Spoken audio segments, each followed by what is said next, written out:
Hello guys and welcome back to the channel. In today's video we will tell about Snapchat, that how can you fix your Snapchat camera zooming problem in your phone itself. So let's start the video. First of all, you need to check that if your Snapchat is updated or not yet. So let's simply open the Play Store and let's check it. Snapchat. You can see here guys, my Snapchat is fully updated.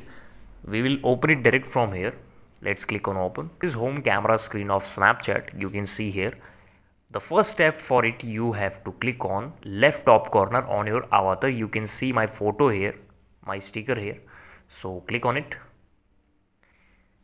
Then you need to scroll down and click on settings option. You can see on the right top corner, and here you can see the option named lenses. Let's click on lenses. Here you have two options, clear all the lens data, and on second option, clear all lenses.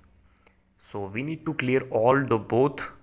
So firstly click on this, clear the data, and secondly click on this. So now we have cleared all the lens data in my phone. Now we just have to click back button.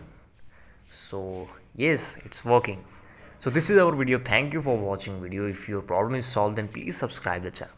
We'll meet in next video. Till then, goodbye. Thank you so much.